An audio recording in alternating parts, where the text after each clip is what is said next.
como cálculo, né, de pontos, né, de compra, né, relacionado a cada uma das marcas, nós temos sempre um ranking, né, e esse ranking ele sai frequentemente, como eu havia comentado com vocês, né. Quem é que ocupa o primeiro lugar desse ranking? A Coca-Cola, tá? Quem é que está no final desse ranking? A Marilan, tá?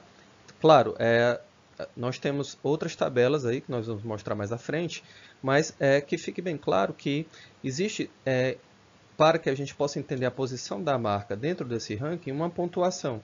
E essa pontuação, né, está aqui ao lado, né, que é o CRP. Tá? É o cálculo, né, baseado em hábitos de compra, né, que permite você representar a própria compra em forma de pontuação. Tá? Primeiro vem Coca-Cola, 486, IP 476, Colgate 317, Tang 291, Italac 262, né? E assim por diante. Nós temos várias pontuações aqui, né? Respectivas de cada uma das marcas citadas, né? Além disso, nós temos pontuações que oscilam, né? E aí você tem aqui do lado os números que oscilam, para mais ou para menos, né? Dependendo do ano, você pode observar que a pontuação pode cair ou aumentar. E aí você tem o CRP de crescimento, o percentual aqui do lado. Esse assunto ele envolve uma série de cálculos, eu não vou aprofundar a maneira pela qual a métrica é feita. Só deixar claro que vocês têm que ter a consciência de que existe essa pontuação anual para a gente entender mais ou menos em que condição está a marca, né, do ponto de vista da compra socialmente determinada. Né? Um hábito de compra ele pode ser convertido em pontuação. Tá? E essa pontuação, ela de fato, ela pode aumentar ou diminuir dependendo da força discursiva que está na publicidade. Né? Não é só a qualidade do produto que está em jogo, mas a força discursiva que está implicada na publicidade vai fazer com que aquela marca seja mais adquirida ou não. Porque, como nós havíamos comentado há um tempo atrás, qual é a função da publicidade? Acelerar o poder de compra em relação a um certo produto. Né? Lá onde existe excesso de produção de um produto, é preciso entrar a indústria da propaganda como intermediador do mundo do consumo e da produção do produto. E como o mundo da propaganda é esse intermediador, é ela que cumpre o objetivo de gerar uma aceleração na busca pelo tipo de produto. É por isso que a pontuação é gerada e pode ser avaliada também do ponto de vista de como é que anda a publicidade e propaganda daquela empresa. Se a publicidade está fraca, pode ser que a aceleração, a vontade de comprar também diminua por parte do consumidor. O discurso publicitário não é totalmente determinante, mas ele ajuda muito nessa vontade de compra. Né? É por isso que o tempo todo eu estou colocando aqui pontuação de compra relacionada a uma marca com a indústria da propaganda. Né? Porque a pontuação pode cair ou pode aumentar dependendo do tipo de desenvolvimento da publicidade em torno daquela marca em questão. Né? No caso aqui nós temos os gráficos para duas tabelas, né? A tabela da pontuação atual e a tabela do CRP, né? Relativo, né? O que é relativo? Relativo aos anos anteriores, relativo aos meses anteriores, se os pontos caíram ou aumentaram, né? Em relação aos meses ou anos anteriores, nós temos uma queda aqui na Coca-Cola, mas aí no ano que vem ou no mês posterior pode haver uma subida, né? Geralmente esse gráfico aqui é anual, tá?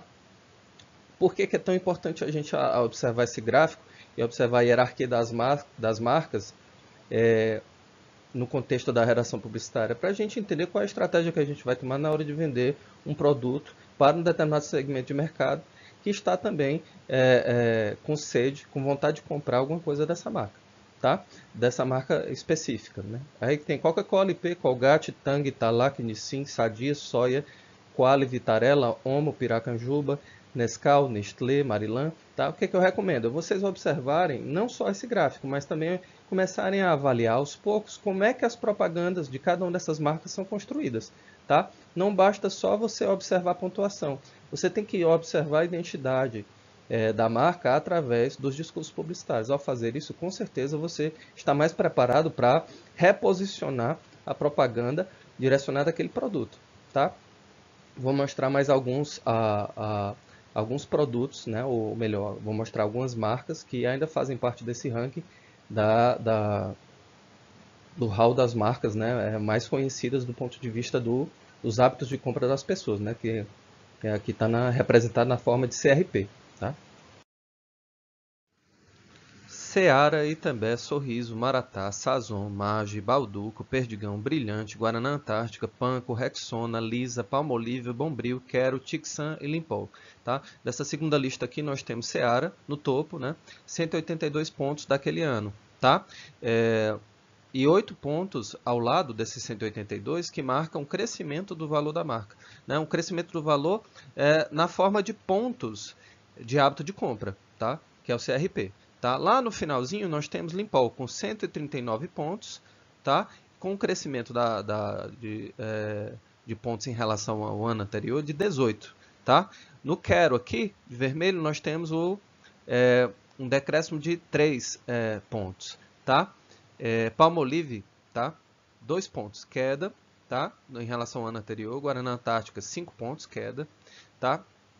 Por que é extremamente importante avaliar isso aqui também, nesse gráfico, é entender, por exemplo, fazer a relação como é que fica, por exemplo, a pontuação de uma empresa nos dias de hoje com a crise econômica que está se aprofundando no Brasil atualmente, né? Como é que a gente vai resgatar o poder de compra de uma marca, como é que a gente vai fazer com que a pontuação suba num contexto de crise econômica, né? Num contexto em que, de algum modo, todos estamos sendo afetados em nosso poder de compra, né? Isso é bom refletir. Por isso que a gente tem que ficar acompanhando os CRPs dos produtos, né? Os CRPs das empresas, para poder a gente o tempo todo se colocar como intermediador, né, daquele produto na hora de fazer a propaganda, né? Quando a gente for contratado por uma empresa ou por uma agência de publicidade, né, nós estivemos trabalhando numa agência de publicidade para poder fazer a propaganda daquele produto, né? É sempre bom avaliar qual é o CRP de cada uma das marcas com quem você está trabalhando, qual é o CRP de cada uma das marcas que as pessoas das agências de publicidade estão te passando para tu fazer uma propaganda. É bom saber. E aí, a partir disso, você faz uma pequena pesquisa também em relação à propaganda de cada uma dessas empresas, né? Claro, é sempre uma relação de diálogo e um trabalho em equipe, né, que você vai ter na agência de publicidade, tá? Vamos mostrar mais algumas empresas aqui, tá? Fanta, Vigor, Aurora, Tirol, Lacta, Hellmann's, Seda, Três Corações, Ninho, Dove, Fortaleza, Eleger, Quinó, Avon, Mabel, Natura, Frimeza, tá? Como vocês vão poder observar, cada nome desse é uma empresa, tá, gente? E cada empresa vai estar representada não só pelo nome que está significado aí na frente de vocês, que está colocado como significante, né? Mas também por toda a história do desenvolvimento dos produtos daquela empresa e também pela história pela qual esses produtos são ofertados na forma de publicidade e propaganda. Então, assim como você tem uma história do desenvolvimento do produto, uma história do desenvolvimento de um certo serviço, você também vai ter a história da propaganda daquele produto que está sendo produzido para aquela empresa ou por aquela empresa naquele determinado momento. Tá? E é isso que a gente tem que avaliar sempre. Será que a Fanta, quando ela fazia propaganda há 30 anos atrás, há 20 anos atrás, certo? É a mesma Fanta que faz a propaganda hoje? Né? Será que a Lacta de 10 anos atrás é a mesma Lacta de hoje? Não é. Por quê? Porque as marcas elas têm as suas histórias. Tá? As marcas elas variam a sua imagem e o seu discurso. Elas variam o seu posicionamento. Ao fazer isso, elas estão se colocando sob o horizonte de um esforço de compreender melhor como é que ela deve comunicar e vender o produto ou serviço no contexto de um mercado que muda. Por quê? Porque o público muda, a percepção das pessoas muda, a cultura dos jovens que vão aparecendo na sociedade muda, a cultura dos idosos também, né? Os valores mudam e com isso você tem que o tempo todo refinar a identidade visual e refinar a propaganda daquele produto, porque senão você vai perdendo consumidor para o concorrente. Né? Então é super importante você estar sempre avaliando como é que está o mercado e quem é que ocupa esse mercado, qual é o segmento, qual é o público, o comprador, para que você possa reposicionar a propaganda da marca, porque ao fazer isso, automaticamente você vai fazer com que aquele consumidor se identifique melhor com a marca que está sendo propagada, com a marca que está sendo veiculada do ponto de vista da publicidade e propaganda.